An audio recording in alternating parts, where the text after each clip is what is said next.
주도주들의 모멘텀이 여전히 유효. 변곡점이 열렸기 때문이다. 충분히 수익성을 낸다라는 계산이 끝났고 신생 방산 기업들이 더 활발하게 진행이 될 거라 보고 있습니다. 스테이블 코인으로 바뀌게 되면 이제 카드사한테 줘야 되는 수수료들이 없어지면서 100원이 아니라 150원이 남게 됩니다. 그래서 현재는 거래액 대비해서 영업이익률이 0.15%예요. 근데 이론적으로 봤을 때 원화 스테이블 코인으로 바뀌게 되면 0.65%로 바뀌면서 현재 대비해서 마진이 4배 확대됩니다.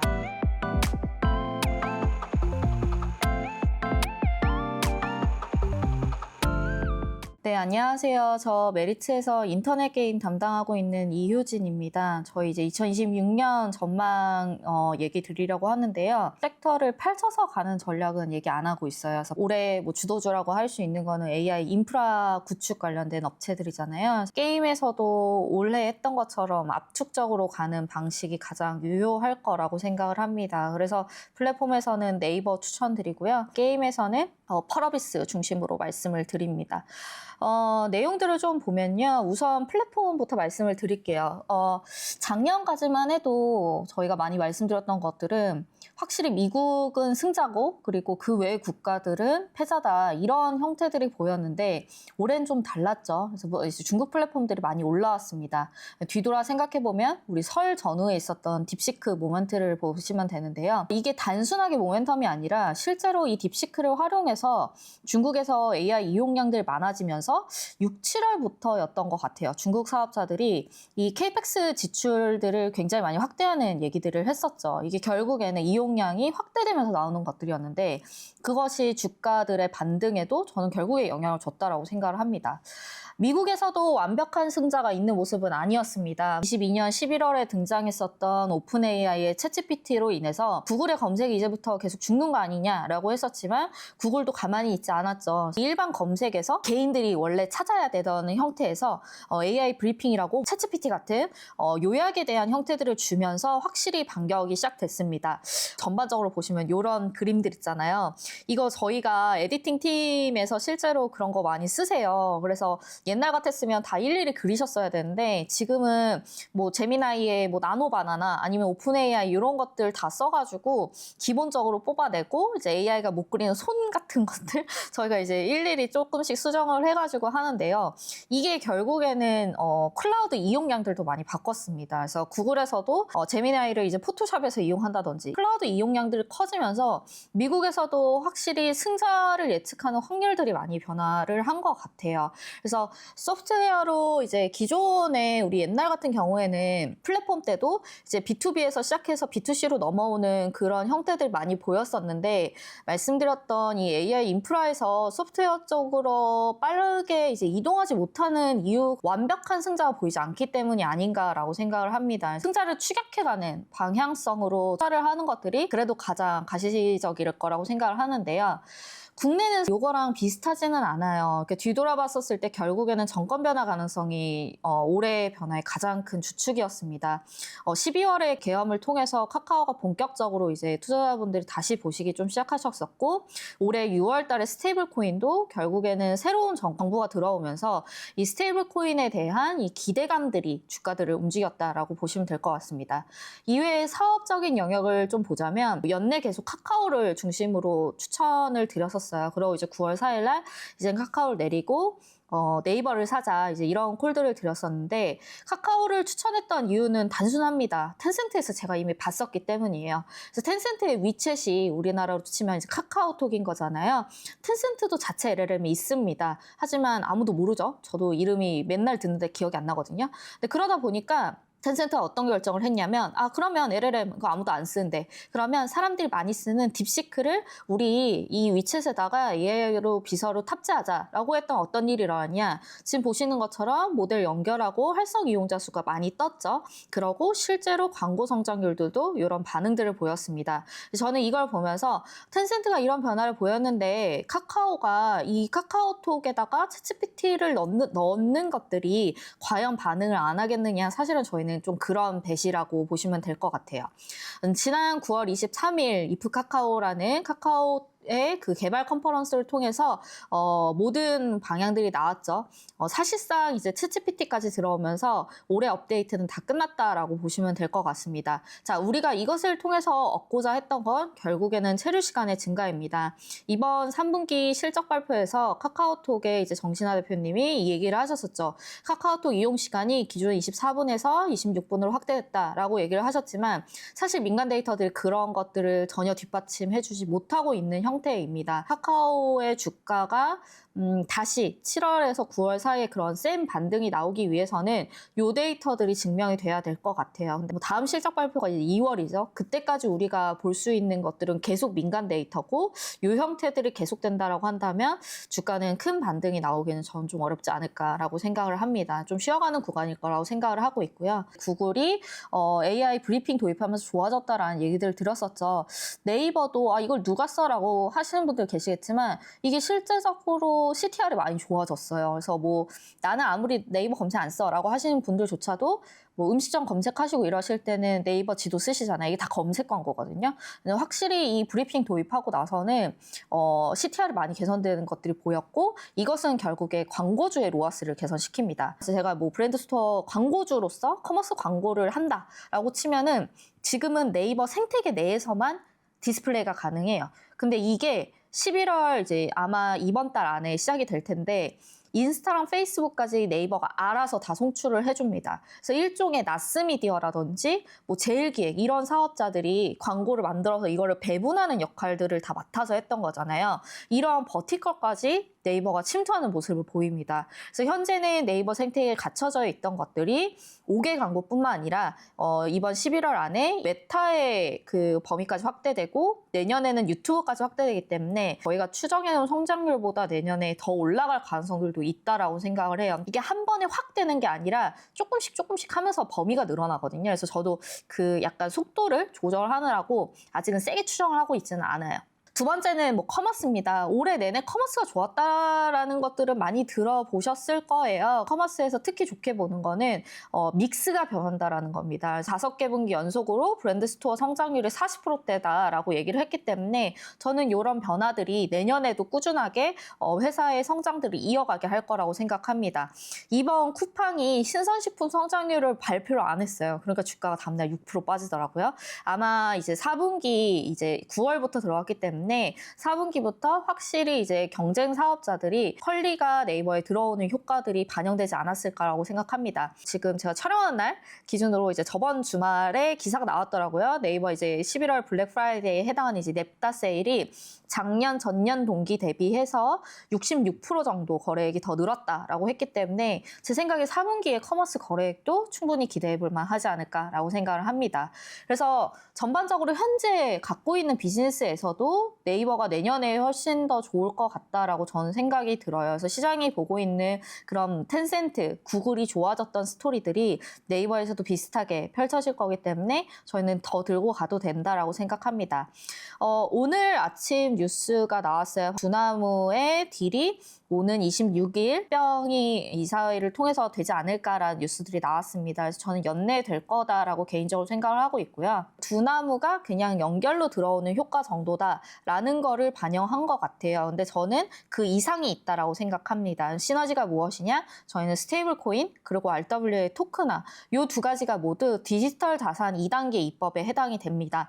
근데 이미 이제 최근에 금융위원장이 얘기를 했었죠. 연내 스테이블 코인 법안 무조건 제출하겠다라고 했고 이 얘기가 나온 배경을 보시면 10월 국감에서 이제 국회의원들이 물어봤어요. 왜 자꾸 안 내냐라고 했더니 연내에 내겠다라고 한 것들을 다시 한번 확인한 거거든요. 이건 제출하면 제가 봤을 때는 통과되는 게 별 문제가 없어요. 이건 양당이 같은 방향성으로 추진하고 있는 법안이기 때문에 이게 된다라고 하면 저는 네이버의 요 새로운 비즈니스에 대해서 본격적으로 주가가 앞자리가 바뀌면서 반영이 되지 않을까라고 생각합니다. 스테이블 코인 단순하게 생각할 수 있는 효과는 우선은 수수료 절감이죠. 지금은 제가 10,000원을 결제하면요. 네이버페이가 220원을 수익으로 먹습니다. 2.2%. 그러고 이제 제가 뭐 현대카드 이런 것들 네이버페이에 등록해서 쓰거든요. 카드사한테 120원 주고 나면 이 100원이 남아요. 100원을 가지고 인건비도 쓰고 마케팅비도 쓰고 뭐 인프라비도 쓰고 합니다. 근데 원화 스테이블 코인으로 바뀌게 되면 이제 카드사한테 줘야 되는 수수료들이 없어지면서 100원이 아니라 150원이 남게 됩니다. 그래서 현재는 거래액 대비해서 영업이익률이 0.15%예요. 근데 이론적으로 봤을 때 원화 스테이블 코인으로 바뀌게 되면 0.65%로 바뀌면서 현재 대비해서 마진이 4배 확대됩니다. 반대로 저는 뭐 유통 수익은 크게 기대하지 않고요. 다만 이제 서클과 코인베이스 같은 계약이라면은 이자 수익은 가능할 거라고 생각을 합니다. 지니어스 액트에 따르면 코인 소유자들에게 이자가 못 가거든요. 그래서 그걸 이제 코인베이스가 다 먹고 코인베이스 외에 뭐 예를 들어 바이낸스 이런 데 서클이 있을 거 아니에요. 거기서 나오는 이자는 서클과 코인베이스가 반띵해서 먹습니다. 근데 그게 최근에 코인베이스에 굉장히 큰 수익원으로 올라오고 있어요. 그래서 저는 개인적으로는 뭐 하는이나 아니면은 뭐 일본처럼 3대 주요 은행이 스테이블 코인의 주요 발행자가 될 거라고 생각하는데 뭐 앞에 보셨던 것처럼 뭐 네이버페이에다가 충전해서 이제 실제로 쓴다 이런 것들 다 이제 지갑이 들어가는 거잖아요. 이제 지니어스 액트를 거의 그대로 따올 거기 때문에 우리나라도 이자가 안 가요 그들에게. 그러면 그것에 대해서 이제 두나무가 일종의 코인베이스처럼 메인넷의 역할을 해줄 수 있다라고 한다면 이자 수취가 가능할 거다라고 생각합니다. 제가 개인적으로 되게 좋게 보는 부분은 바로 RWA 토큰화예요. 이거 어렵지 않아요. RWA, 리얼 월드 에셋입니다. 세상에 존재하는 모든 에셋을 가지고 조각 투자화한다라고 생각을 하시면 돼요. 미국이 지금 디지털 자산에서 스테이블 코인에서 앞서가거든요. 그래서 유럽이 자금이 빠져나가는 걸 막으려고 올해 이제 RWA 토큰화에 대한 법안이 마련됐어요. 그러면서 전 세계 모든 국가의 기업들이 지금 유럽에 와서 이 유럽 고객을 대상으로 법인을 세우고 토큰 증권들을 발행을 하고 있습니다. 이것이 암호화폐 거래소를 중심으로 일어난다는 거예요. 로빈훗 아시죠? 로빈훗 투자하시는 분들 많으실 텐데 근데 얘네들이 이번에 오픈 AI, 스페이스X 이런 것들 비상장 주식을 메인으로 해서 토큰화 했거든요. 근데 그걸 어디다가 상장시켰냐? 어디다 거래 가능하게 했냐? 로빈훗이 아닙니다. 어디다가 했냐? 여기 오른쪽에 보시면 비트 스탬프라고 있죠. 이게 바로 유럽에 존재하는 암호화폐 거래소입니다. 업비트 같은 거예요. 여기다가 거래가 가능하게 해요. 그러니까 우리가 지금 알 수 있는 거는 이 토큰 증권들의 메인 거래 플랫폼이 결국에는 암호화폐 거래소가 메인이구나. 요거를 알 수 있겠죠. 지금 보면은 그러면 비상장 주식이 메인인가요? 꼭 그렇지 않습니다. 지금 크라켄도 여기가 이제 글로벌 10위권 암호화폐 거래소거든요. 얘도 그렇고 20위권인 제미니도 그렇고 보시면은 그냥 미국의 상장되어 있는 주식들을 그대로 토큰화해요. 그래서 제가 그러면 증권 계좌에서 하면 되지 뭐하러 이쪽으로 와 이제 이거잖아요. 그러니까 제가 거기 있던 돈이 이쪽으로 옮겨진다가 아니라 빗썸에서 이제 증권 계좌를 옮기려 그러면은 이제 빗썸 계좌에서 국민은행으로 옮겨요. 그럼 국민은행에서 또 증권 계좌로 옮겨요. 이게 다 이제 쉽게 얘기하면 피로도고 거래 이제 그 기회비용인 거잖아요. 그러는 영역들이 필요 없어진다. 이렇게 보시면 될 것 같아요. 그래서 원래는 이런 일반적인 상장 주식에 대한 거래들이 증권회사, 이제 전통 금융사들만 가능한 영역이었는데 그 부분들을 암호화폐 거래소가 가능해진다라는 측면으로 보시면 좋을 것 같습니다. 작년에 국내 증권사 브로커리지 수익이 4조 6천억이더라고요. 올해 5조 넘겠죠. 이 법안이 통과되고 2-3년 내에 두나무와 네이버 파이낸스의 이 합병 법인이 마켓쉐어를 10%까지 먹는다라고 한다면 계산할 수 있는 영업수익이 최소 6천억 이상이거든요. 저는 이 두나무 딜이 단순하게 암호화폐 거래 수수료로 먹는 게 아니라 그 다음을 기대할 수 있다는 측면에서 네이버 내년에 투자 포인트 도움이 되지 않을까라고 생각을 합니다. 게임은 좀 짧게 할게요. 게임 많이들 관심이 없으시죠? 이 수익률이 안 좋아서 그런 건데 작년에는 다른 업체들이랑 같이 안 좋았는데 올해는 이제 게임이 특히 안 좋습니다. 이건 제 생각에는 소비재 전체적인 문제인 것 같기도 해요. 왜냐면 지금 AI 투자 사이클이 옛날에는 이제 민간의 수요에 기대했었지만 뭐 전력도 그렇고 그다음에 뭐 반도체도 그렇고 뭐 이번에 에이펙 때도 보셨겠지만 정부가 같이 이 수요들에 대해서 보장을 해주다 보니까 소비재에 대한 그 매력도가 저는 더 많이 떨어진다라고 생각을 해요. 소비재라는 거는 소비자의 취향이라는 게 계속 바뀌잖아요. 그걸 심지어 이 게임 산업은 예측하면서 해야 되거든요. 그러니까 투자자의 입장에서는 너무 가시성도 떨어지는 리스크 테이킹은 높아져. 있죠. 예, 근데 뭐 그렇다고 ROI가 더 좋냐? 그렇지도 않아요. 그래서 제 생각에는 게임이 전반적으로 계속 어려운 게 아닌가라고 생각이 듭니다. 그래서 현재 같은 흐름들이 계속 간다라고 한다면 제 생각에는 게임이 2026년에도 좀 어려운 형태들이 이어질 거라고 생각을 하고 있고요.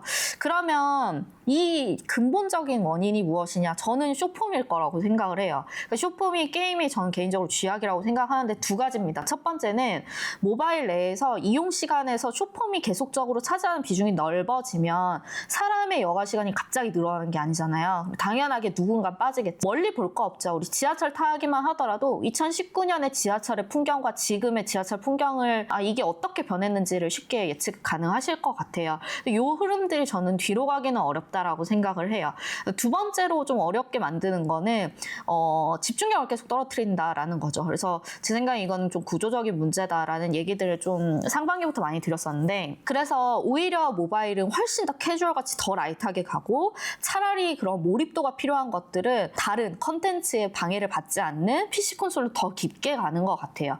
그래서 내년을 다시 본다라고 하면은 결국에 저는 다시 GTA 6를 볼 수밖에 없다라고 생각을 해요. 일본 사업자들 2022년, 2023년에 굉장히 좋았던 사이클들의 원인이 무엇이냐를 생각해보면 결국에 PC 콘솔로 그 서구권에서 성과들을 내면서였거든요. 그러면 그게 가능한 업체들을 찾아야 우리도 성공 가능성이 높겠죠. 그래서 내년에 이제 제작 가능하다라고 하는 건 이제 요 순서대로인데요. 앞에 두 개는 지금 날짜가 찍혔고 마지막 거는 최근에 아직 날짜가 찍히지 않았습니다. 그래서 그럼 왜 7대제 오리진은 빼요? 저는 이 서구권 반응 볼 때 제일 중요하게 보는 게 레딧이거든요. 근데 이제 레딧에서 그래서 보통은 반응들이 나와요. 마케팅 컨텐츠들이 나올 때마다.